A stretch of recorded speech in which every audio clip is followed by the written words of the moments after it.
It is time for Around the 412 with Smitty and Tyler.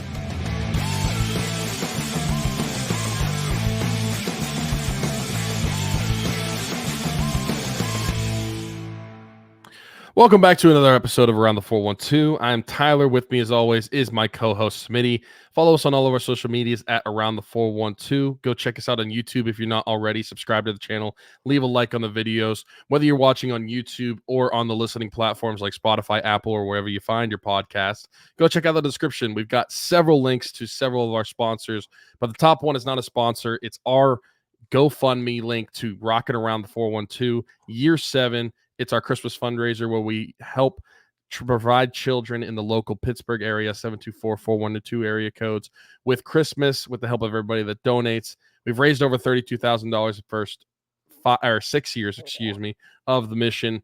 We want to be able to continue to do that. We also partnered with the East Rochester Salvation Army and adopted kids off of their angel tree as well. So if you're interested in that, go check out the link. Like I said, it's at the top of the description. Every single show from now until mid-December when we start getting those gifts out to those kids. And also, if you know a family that could help, need some help that time of year, and you want to nominate them anonymously or just DM us on Twitter or reach out to us somehow, feel free to do that, and we could try to work some things out.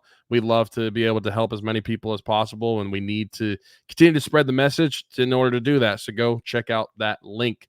This is the Penguins episode this week, and we were kind of saying this might be more of a YouTube video than a actual like full-length podcast or what most people would be used to, so to speak. But we wanted to put something out. So we're getting closer to hockey season, so we feel like we need to put something out besides talking about Sidney Crosby's contract. We know he feels optimistic. There's really nothing new on that stretch, and we talked on that last week. Yeah, I mean, obviously him saying that, I guess, is probably put some people's minds at ease, but like, I don't know. I guess I've just become, and Sidney Crosby certainly, I feel like should be taken at face value because he rarely talks. So like, if he does, he should probably listen. But like over the years, it's just like, because people in sports lie, like listen to Mike Tomlin every week, lies. It's basically part of their job to do so because you don't want to give anything away.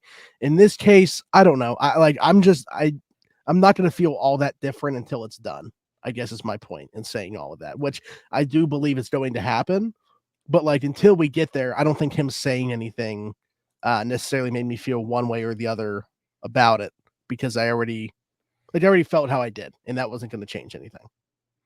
Yeah, I agree with that. Like him saying that, kind of nice to hear him mention it at least. Like just the fact that a contract was even mentioned from one of the parties, because I feel like a lot of the talk. Yeah, he could have just not addressed it at all. Yeah, a lot of the talk of it has just been everyone else, media, fans talking about it. You don't really hear anything from the Penguins front office. Don't really hear anything from Sid himself. The fact that you did hear him mention a contract, that should be something that fans should enjoy, that it is in the works. And he was also asked, like, how long does he want to play? He wants to play as long as he can. That's literally what he said. And the way that he has been playing the past, his life, I don't see him slowing down anytime soon. 94 points last year, over a point per game player still. He's going to be 37 years old and still playing at that pace. Like I mentioned last week, I would give Sid a 3-year contract just to line him up with Letang, just so it's easy for him to make that choice if they just both want to go out together when those contracts expire. But at that point, if you get to that 3 years and he's not done and he hasn't slowed down all that much, at that point, you still give him contract extensions. And even if it's just like 1 year there or 2 years here, 1 year there, and then it's just like until he decides he wants to be done, he's going to be continuing to play until he feels like he is incapable of it. I don't see Sidney Crosby being a player that walks away from the game, quote unquote, too early.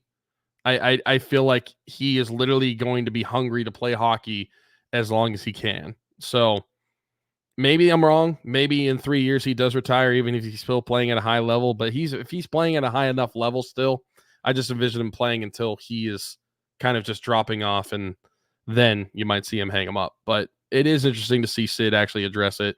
I do think it'll come before the season. I'm not too much worried on that stretch. No, we talked about that last week, but I do think it will get done. So there's the question, obviously, about Sid himself. The other aspect about that is, okay, so once he does sign an extension, or even if this, I don't even want to mention this, but either way, he's going to be on the team this year. A part of that is who's going to play on his wing. There's kind of a job opening, I feel like, there on that left wing. Could it be Drew O'Connor, who saw some time up with him last year? Would they separate Michael Bunting from Evgeny Malkin? Would it be Rutger McGroarty coming over right away and immediately just jumping into that role? A name that's been thrown out there that's not even on the roster right now was Nick Robertson. Obviously, a situation going on in Toronto. He requested a trade pretty clearly. He wanted a fresh start. And then Toronto signed him today to a 1-year contract for like $850K or something like that. But people, the speculation is that doesn't change anything in terms of him wanting a fresh start. It kind of just makes it easier to trade him, being that he does have obviously a contract already in place for the acquiring team. What do you think about Nick Robertson as a player? Do you think that he would fit on this team? And I mean, especially like that high of a role, do you think that he is worthy of a top 6 look? I think that there's several players that are worthy of a look. I think he could be worthy of a look, but would he end up there? That I'm not as confident in, at least not to start. I feel like the pedigree of a guy like Rutger McGroarty, even though he hasn't even played a minute in the NHL, probably lends him to greater chances being on Sid's wing or being in that top 6 rather than Nick Robinson or Robertson, excuse me. And then Drew O'Connor kind of has like that inside lane to be one of those wingers up with Sid right now, because we've seen it. We've already been there and done that with him. But Nick Robertson is someone that I am interested in for a few reasons. Whenever I was looking into him, looking at his JFresh card, because JFresh actually just put out a card today, looking at some things about his game, like 40 percentile offense and defense, not the greatest, but also like not unplayable of a player. 93% finishing. That is something that I feel like the Penguins definitely could use in their lineup. That's something that I think they have lacked over the past several seasons, is they've been terrible as a team when it comes to finishing overall. If you get players that are good at that, I think that's going to help your lineup. 99 percentile in goals. So obviously there's some offense there that is to be untapped. And for one, not even looking at his WAR, which is 82%, according to JFresh, but his age, 23 years old. He's got young legs. He should bring some speed to the team. If the Penguins still want to continue to play in that speed style of game that they honestly kind of created for the NHL almost a decade ago now, which is crazy that it's been that long. But if they want to continue to play like that, players like Nick Robertson are going to be someone that you should acquire, especially if it's going to be for cheap, because it doesn't seem like there's a realistic path to him in Toronto. Seems like a contract was just signed kind of just because, not because he's a guy that they see a future with. And I think that's someone that could be interesting. Maybe if he doesn't shake out in the top 6, at least in your bottom 6, you could probably find a place for him. And at the contract he's on, if you traded for a guy like Nick Robertson, it's not like it's going to be a big deal if it didn't actually work out this one season, because he's only signed for one season, less than $1 million, like 800,000 according to this, or 900,000. I don't think that that's something that the Penguins would be really worried about as far as not working out because of the contract it's on. I think that it is a risk that Kyle Dubas should be willing to make. I think that it's something that could improve your team and probably has a better outcome than if you do it than you don't do it, because like I mentioned, one of my main things is that he's 23. He's just super young, and I feel like the Penguins kind of need that. They're going to get that in Rutger McGroarty taking a NHL spot this season. They've got Drew O'Connor, who is still fairly young, but outside of that, there's not a lot of young players on this team, even players that in my mind, they are still young. Like Brian Rust, he's like 31 now. Ricard Raquel, he's 30 years old. Like, this is not a young team at all. Yeah. Michael Bunting is 28, and he's still one of the younger players on the team. I think that just based off age, I would be interested in this. Yeah, I think that that's part of it too. Is it's kind of it's a guy that can play now, but obviously would be an impact for the future as well. I feel like it's kind of like, and I don't think they're going to give up a player like Jaeger to do it, but it's almost like acquiring a Rutger McGroarty, where you're talking about a guy that you can plug in right now, but you obviously hope is a bigger part of the future, and just acquiring younger NHL players. Yeah, I don't know what obviously it would cost or anything like that, but I think if you do acquire a guy like this, it could be a game changer. What's going on, everybody? Smitty from Around the 412, and I just want to take a quick second to give a shout out to our folks at Game Changers. Their logo on the screen right now, right above my microphone. Over 2,000 different designs in their catalog. Luxury heavyweight material. I am wearing one of their shirts right now. Best vintage t-shirts in the game. Head over to gamechanger.la or pick6.la to pick up some shirts. And guess what? Use code AT412. Save yourself $10 on your order every single time. Again, gamechanger.la or pick6.la. Best vintage t-shirts in the game. Check them out. It's not like, Nick Robertson has necessarily lit up the stat sheet yet. But I think that the pedigree is there. Hey, if he's anything like his brother, or can turn into anything close to his brother, what a slam dunk that would be. I agree with that. I mean, it's hard to argue. I also wouldn't expect that to happen. I wouldn't expect that to happen either. But they those family ties. If you're a Steelers fan as well, they love those family ties. Nick Robertson's birthday. They bring. At the time of recording this, Nick Robertson's birthday is tomorrow. Would you look at that? Well, I guess I should say he's 24 then. Yeah, 24 years old. Still, young player that I am interested in. But where do we think that if they were to acquire him, where do we think that the lines would shake out to be? I know you just mentioned would he get a crack at Sid's wing? I think that any young player like that would get a crack on Sid's wing just because of the type of player that needs to play with Sid. Someone that is heavy forechecking, someone that has a lot of energy, a big motor. I think that that's something that Sid really enjoys. Sid really likes to have in his wingers just because of the grindy type of player Sid is. He appreciates the wingers that are going to go get the puck for him.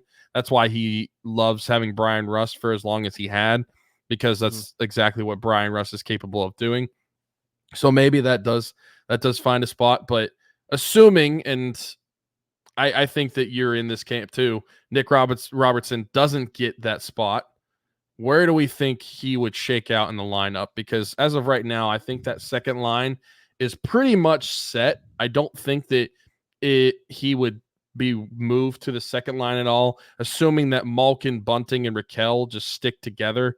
That's how I expect it to open the season at least. And then you have Rust, Sid, and then I would probably expect to open the season with Drew O'Connor on Sid's left wing. If that's your top six, how do we think that the bottom six is shaking out if with the inclusion of Nick Robertson in the mix? What's funny is the player that you described Sid wanting to have to me is Rutger McGroarty. I think that is the type of player that he's going to be. Will it happen right away? I don't know. Like you, I kind of lean at being Drew O'Connor, but would that really excite me about the third line then? I mean, if you're giving Kevin Hayes guys like Rutger McGroarty and Nick Robertson to work, I mean, that could be a really good third line and get what is left out of Kevin Hayes. And it only really deepens the lineup from there, because then you're talking about like Lars Eller with Cody Glass maybe and Blake Lizotte. That is who I would go with, but I know Noel Acciari is obviously still on the roster. He could certainly be traded. Eller could certainly be traded. I just mentioned him though. Matt Nieto is still going to be around. Valteri and then is still around. Valteri Puustinen still around. Like it's interesting for sure with the bottom six. So the inclusion of Nick Robertson, I think, I'm not going to say it creates a problem. Certainly not. Like, he's better than a lot of what's here, so I would certainly take him. But it does make for some interesting conversation about how the rest of the lineup shakes out if you do acquire him, because there's already such a log jam there on that back end in that bottom six that it's only going to do more of. But now you're adding another guy that you feel like is guaranteed a spot. So I also forgot Anthony Beuvillier as well. Yeah. Mm-hmm. He's another one that is in that bottom 6. And when we touched on this last week, there are several guys that are going to be fighting for a few spots. If Nick Robertson were here, I would probably shake it out kind of how you said it. If you have a third line of Kevin Hayes, who granted is an older player nowadays, but still has some hockey left in him, you pair him with 2 young guys like Rutger McGroarty and Nick Robertson, he doesn't have to rely on his skating as much with it diminishing as an older player. I think having those speedier, younger guys would help him a lot. I mean, I touched on how much it helps Sid to have that player. Sid is still Sid, so he can still get by even if he doesn't have that. Not to say that Kevin Hayes isn't still good at all, but like Kevin Hayes, 32 years old, turning 33, getting a little up there. I think that he would benefit a ton from having a guy like Nick Robertson paired up with Rutger McGroarty on his wings. That's how I would probably start it out. And then the bottom 6 or the bottom line, I think that you have to see a trade. How do you not see a trade whenever you have Lars Eller, Anthony Beuvillier, Matt Nieto, Noel Acciari, Blake Lizotte, who I think should be stamped as a guaranteed 4th liner for this team. I think he's definitely, even if he's not on the 4th line, he goes on the 3rd line. He is definitely going to make the roster for this team. And then you add like Valteri Puustinen into that mix as well. Something's got to give. Not all these guys are going to be available up in the press box every night. Not some of these guys aren't going to be sent down to Wilkes-Barre. There's got to be some give there. I think, and this has been talked about, but not just by us, but other people like someone like Lars Eller makes a lot of sense to move on from. You also move on from a little bit of money if you move him. But as I mentioned, and I've said it several times, I don't think that he necessarily played bad enough to be someone that you would want to move on from. I thought he was good overall as a 3C, and if he's the 4th C, I like it even better for this team. But if they can find ways to play and move on from some of these guys better, then I'd be open to moving on from Lars Eller. I think that if you do move on from Lars Eller and you have that 3rd line the same, I'm probably rolling with Blake Lizotte on the left wing for sure. And then I'd probably say my preference would be